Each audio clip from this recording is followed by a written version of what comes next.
un nouveau défi est lancé au Dr Berg. Bonjour Dr Berg. Alors voilà, j'ai 3 enfants, j'en attends un 4e et nous avons récemment craqué pour un petit chat. Et donc je me posais la question de savoir comment tout ce petit monde pourrait bien cohabiter ensemble. Voilà. Bonjour Laurence, chat et enfants s'entendent très bien, à condition que quelques règles soient établies au préalable. On va voir ça ensemble, j'arrive. Ok, je vous attends.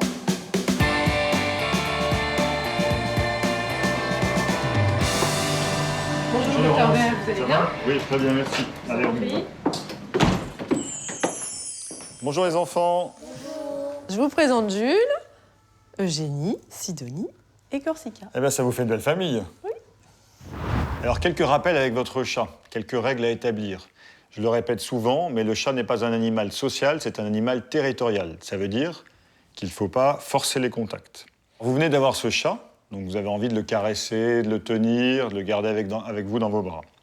Ce qui est très important, c'est qu'il faut savoir qu'il y a certaines zones qu'il faut éviter de toucher. Le chat est un contacteur court, mais c'est surtout quand on lui demande, en fait. Si tu la caresses, par exemple, là, tu peux la caresser au niveau des joues, au niveau du cou, ou au niveau de la tête. Je te laisse faire. Voilà, quand tu la caresses ici, sur la tête, sur les joues, ou sur le cou, ça, c'est quelque chose qu'elle peut apprécier.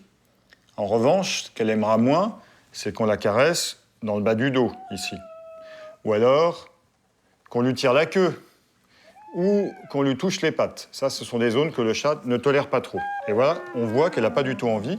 D'une manière générale, les chats, quand ils ont envie de partir, on va les laisser partir. On ne force pas le contact. Alors, vous voyez, Laurent, ce qui est important, c'est d'associer des expériences positives lorsque le chat est en présence des enfants. Alors, par exemple, Jules, je te donne une friandise que tu vas pouvoir donner au chat. Comme ça, le chat se souviendra que c'était sympa d'être dans les bras de l'enfant. Et en particulier lorsqu'on se retrouve avec des enfants en bas âge. Là, c'est vous qui allez lui donner la friandise. Surtout, ce qui est très important, c'est de ne pas courir derrière le chat, mais de le laisser venir. Là aussi, on va utiliser les friandises. Donc, Eugénie.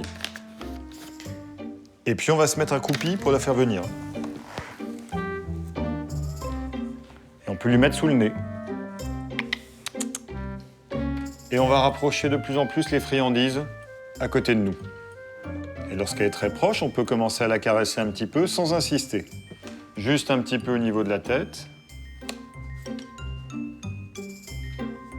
Surtout ne pas la forcer.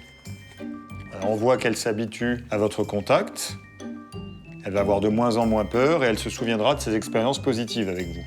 Et donc, par exemple, si le chat se comporte d'une mauvaise manière, est-ce qu'on peut le punir? Alors surtout pas. On ne punit jamais un chat. Parce qu'on va créer l'inverse de ce qu'on veut. Ça crée du stress. Il n'y a pas de dominance chez le chat. Il n'y a pas de hiérarchie. Donc plus on s'impose, moins on a ce qu'on veut. Donc surtout, on n'élève pas la voix, on ne crie pas, on ne montre pas le journal. Rien de ça n'est compréhensible par le chat. Ce ne sont pas des codes clairs pour le chat. Okay. Alors, ce que les enfants aimeraient savoir, c'est comment on joue avec un chat. Alors, avec un chat, ce qui est important de savoir, c'est qu'il y a une routine. Déjà, on va instaurer des plages de jeu tous les jours et on va l'expliquer aux enfants. C'est eux qui vont en être responsables, par exemple. Enfin, vous avez un animal qui est un prédateur, donc qui a besoin d'accéder à des proies. Les proies, ça va être les jeux. Et ce qu'il faut, c'est surtout éviter de jouer avec les mains. Donc les jeux, ça va être des jeux qu'on va utiliser à distance de la main. Par exemple, cette canne à pêche, là, on va faire bouger devant le chat. Et on va expliquer aux enfants comment jouer pour éviter qu'ils se fassent mordre. Vous avez compris, les enfants? Oui. Super.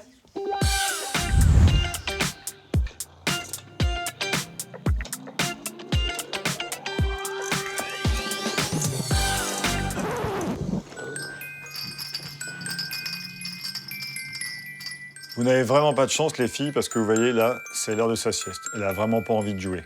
Elle se fout complètement du jeu que vous êtes en train de lui montrer. Donc ça va être à vous d'étudier les meilleurs moments où elle est disponible. Pour une parfaite cohabitation entre le chat et les enfants, il est important de lui aménager des zones de vie, tranquilles, isolées.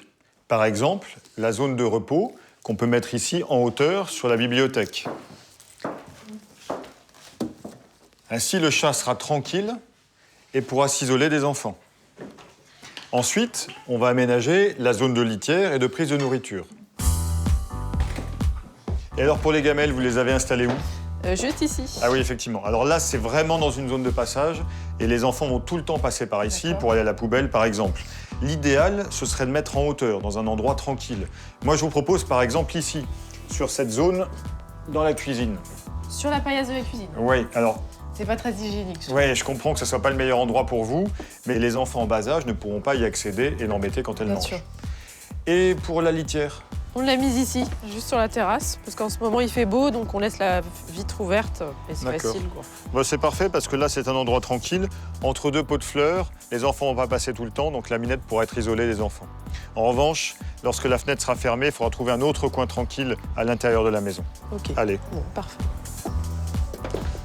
Et je vois, Laurence, que vous avez installé une barrière pour les enfants également. Eh oui, on l'a jamais enlevé. Ça va nous servir. Eh bien, c'est très bien parce que ça va vous permettre de créer une zone refuge à l'étage pour le chat, inaccessible pour les enfants en bas âge. Donc on lui installera une litière, une gamelle et de quoi se coucher. Elle pourrait y accéder facilement parce qu'on voit qu'il y a des ouvertures sur les côtés pour elle. C'est très très bien. Dernière chose dont je voulais vous parler, ce sont les zoonoses. Est-ce que vous avez une idée de ce que c'est? Ah non, pas du tout. Alors ce sont des maladies qui sont transmises de l'animal à l'homme. Et les enfants sont les plus fragiles. C'est donc important de traiter les chats contre les parasites. Donc on va faire une pipette pour les puces et un comprimé pour les vers. Alors la pipette, on la met bien derrière la tête, au niveau de la peau, et puis le comprimé, on lui fait avaler. D'accord. Et ça, il faut le faire souvent? Il faut le faire régulièrement, oui. Mais ce sera à votre vétérinaire traitant de vous donner la fréquence. Pour finir, si jamais vous faites griffer ou mordre, et en particulier les enfants, la première chose à faire, c'est d'aller se nettoyer les mains à l'eau et au savon, et ensuite de désinfecter. Et un animal, c'est un formidable moyen de responsabiliser les enfants.